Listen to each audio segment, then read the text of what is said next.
Bismillah ar-Rahman ar-Rahim. Assalamu alaikum. Welcome everyone. It's my great pleasure to welcome you all in the DAR conference for the time zone of MENA region. It's a great pleasure to be with all of you. And it's a great honor to also have for the opening session with me, Professor Andrew Bolton, dear friend and colleague from Manchester, the past president for ESD and the immediate past president for IDF, and also a dear friend from Germany, Professor Peter Schwarz, the upcoming chair or president for the IDF.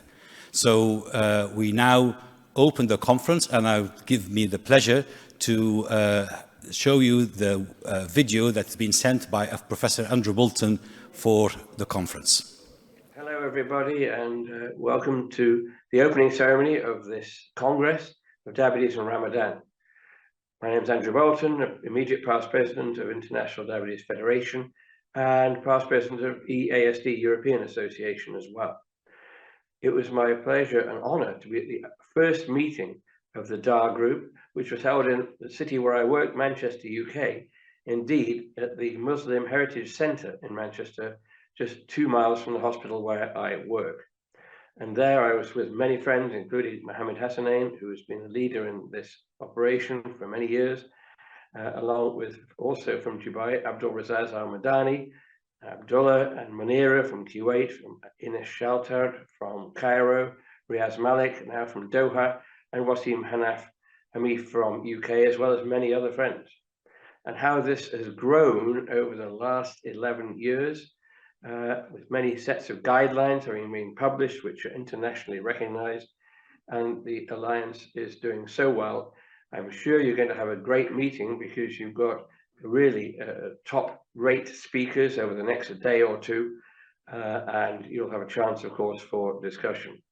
So just from me, having been involved with the DAR for so many years and spoken at many of your meetings, including a face-to-face one a few years ago in Dubai, which was excellent, where we put on a worldwide symposium as well. I wish you all an excellent meeting, and I'm sure you will learn a lot from the array of speakers that are going to be presenting from all over the world. Thank you. Thank you very much, Professor Bolton. And we can move to the opening points by Professor Peter Schwarz, the chair, president-elect for IDF. Yeah, dear Chairman, Professor Mohammed Hassanein, dear all colleagues and who are interested and actively working in DAR, it's a great honor to speak here today to you. And as Andrew Bolton already has said it, the activities, the initiation and the sustainable activities of DAR are a frontier example in the field of the International Diabetes Federation. And why I'm saying this, it's because an initiative was taken and led by Professor Mohammed Hassanein and a large group of colleagues focusing on diabetes and Ramadan, and they started putting the evidence together. They started putting the knowledge together. They started doing scientific studies to generate even more evidence and then develop the guideline, and a guideline which is also relevant for us here in Europe, as Andrew Bolton just have said, also for us here in Germany, a guideline which we are using if we are working with our Muslim diabetes patients during Ramadan. The practical aspects of this guideline are breathtaking in its relevance for people with type 2 diabetes. And I actually would like to congratulate Professor Mohammed Hassanein for these activities and congratulate all the colleagues working together in the DAR group, how they have spread this information. I can remember in the last 12 months, I have spoken, I would say, at 7 or 8 or 9 local conferences on DAR, addressing the same topics with a lot of attendees and a lot of enthusiasm and passion to learn and discuss how to provide a good diabetes management for diabetes patients during Ramadan. But I will become president of the International Diabetes Federation in April 25, and then I will take over my presidencyship. And fasting and diabetes will become a very important topic for me personally and being the president. So I want to invite all of you working with diabetes in Ramadan to help to bring all this evidence together, but also to extend this evidence into different fasting protocols, into different religious and non-religious fasting protocols, so that we can develop something what for our medical colleagues and for our patients all over the world can become a new threshold. Let me formulate it like this: a new threshold, a new adventure maybe in preventing diabetes and providing better care of diabetes. As Andrew Bolton has said, I wish you a very good meeting. And I have looked intensively into the program. The program covers everything what is relevant if you are talking about fasting and Ramadan and diabetes. It's a great honor for me to be here in the opening, and I wish you a very successful meeting. Shukriya, shukran. Thank you very much, Peter. We look forward to your contribution later today in one of the lectures of the conference. The conference, as you can see, guys, on the agenda is pretty rich with many new studies. I'm delighted that we have over 36 faculty members from 15 different countries. Many of the presentations are new data, new studies. I have counted roughly, I think, over 20 new presentations. Over the 2 days, you will listen to the experts in this field from across the globe, presenting the latest information about Ramadan. Ramadan is a month of giving. Many of us are keen to help, and I'm grateful for the support of the conference by the industry. Without the support of the industry, we could not be doing what we're doing. And I'm really grateful for all our sponsors who helped to organize or to help us to organize this important conference. I'm delighted to announce that as of a few hours ago, there were over 11,000 persons registered for the conference. But as I mentioned, Ramadan is a month of giving. We started our first meeting, which Andrew Bolton mentioned, in Manchester in 2013, and at the British Muslim Heritage Centre.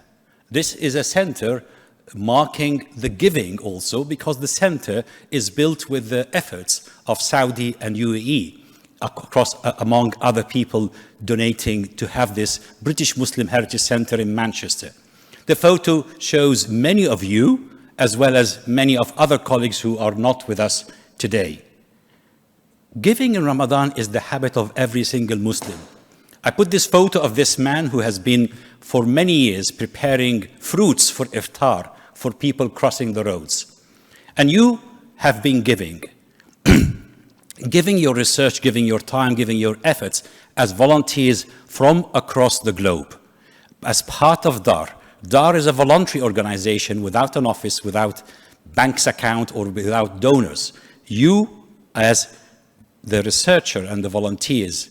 And we also established DAR Asia, which is very, very thriving indeed. And I'm delighted with all the activities that we're doing in DAR Southeast Asia.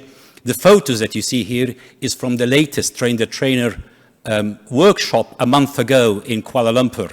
And all of these people attended in the beautiful Diabetes Endocrine Center in the Ministry of Health of Kuala Lumpur with the support of Professor Zanaria Hussain and many other colleagues, Suzyani, Bint Zainuddin from Singapore, and many others.